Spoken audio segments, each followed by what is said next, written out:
जिसके नामों की नहीं कोई इंतहा, जिसके नामों की नहीं कोई इंतहा, शुरू करता हूँ उसी रब के नाम से।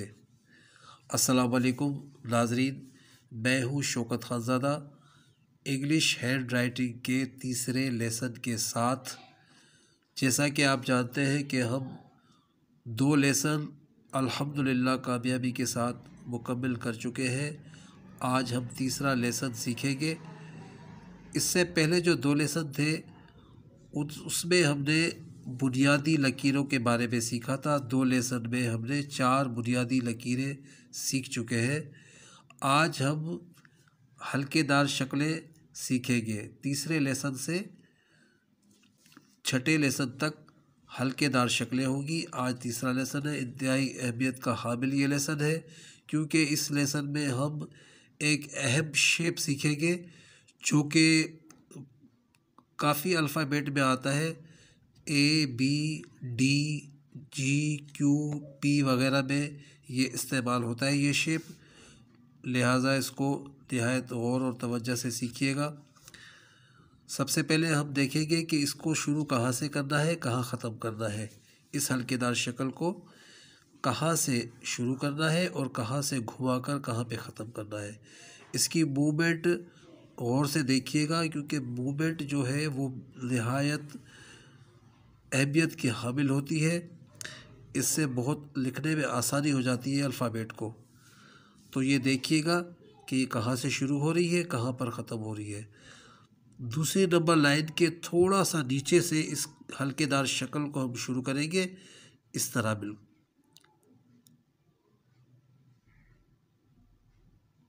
ये ओवल टाइप की शेप होगी, बेज़वी।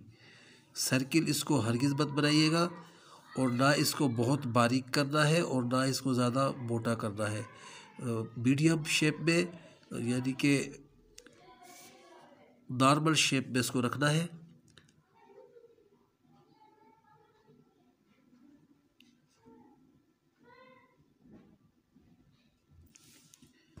इसके भी 3-3 पेयर बनेंगे।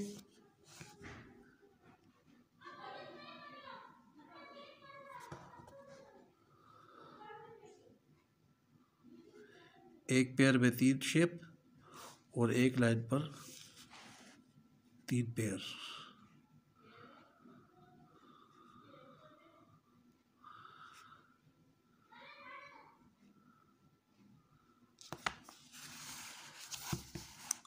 दूसरे पेज पर भी हम इसी शेप की प्रैक्टिस करेंगे, क्योंकि ये इंतहाई अहम शेप है। इस वजह से इसकी दोनों पेज पे इसी की प्रैक्टिस करेंगे ताकि ये हमारे लिए इजी हो सके।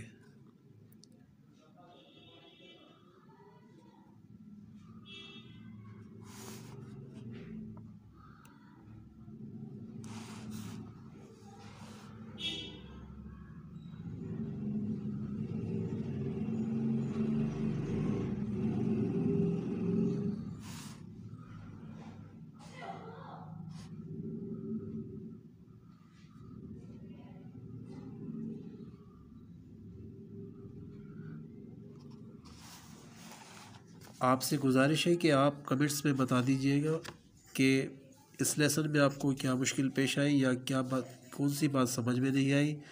लिहाजा हम कोशिश करेंगे कि आपको उसके बारे में नेक्स्ट लेसन में उसकी वजाहत कर सके, उसको अच्छी तरह आपको समझा सके।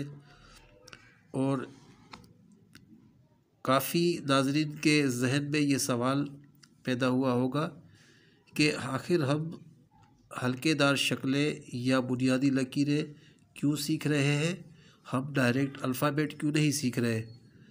नाज़रीन, ये भी अल्फ़ाबेट की ही एक किस्म है, ये अल्फ़ाबेट का ही हिस्सा है।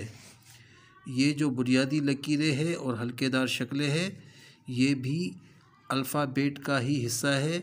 इंशाअल्लाह आपको ज़्यादा इंतज़ार नहीं कराएंगे।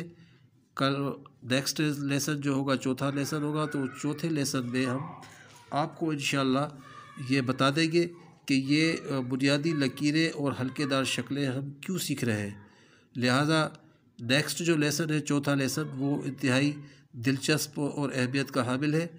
वो बहुत दिलचस्प होने वाला है। उसमें आप ये मालूम हो जाएगा आपको कि ये हम हल्केदार शक्लें बुनियादी लकीरें क्यों सीख रहे हैं और उससे क्या फ़ायदा होगा। अब मैं नीचे इनके इस शेप के, आज की शेप के गलत तरीके आपको बता देता हूँ ताकि आप सही और गलत में डिफरेंस कर सकें। ये देखिए नाज़रीन, इसको चोंचदार बिल्कुल नहीं बनाइएगा, ऊपर चोंच इसकी या नीचे चोंच, ये हरगिज़ नहीं बनेगी इस तरह, या इसको बिल्कुल सर्किल हरगिज़ नहीं बनेगा, ओवल शेप में बनेगा। और उसके अलावा इसको वर्टिकल शेप में बिल्कुल नहीं बनाएंगे क्योंकि हम कर्सिव हैंडराइटिंग सीख रहे हैं, लिहाजा वर्टिकल नहीं बनाएंगे। क्योंकि अगर हम वर्टिकल सीखेंगे तो वर्टिकल शेप्स बनाएंगे, हम कर्सिव सीखेंगे तो कर्सिव में हम कर्सिव शेप बनाएंगे। कर्सिव में वर्टिकल नहीं चल सकता, वर्टिकल में कर्सिव नहीं चल सकता, इसका मिक्सचर नहीं करेंगे। हमें जो हम सीख रहे हैं उसी के हिसाब से हमें शेप्स बनाने हैं। इसके अलावा इसको हम यूँ सिटिंग शेप में बिठाकर, जैसे बैठे हुए शेप में, ये भी नहीं बनाएंगे हम, लिहाजा। और इसके अलावा इस तरह भी कुछ, इस तरह भी स्टूडेंट्स गलती करते हैं, इसके दो मुंह बना देते हैं, इस तरह भी ये नहीं बनेगा, लिहाजा ये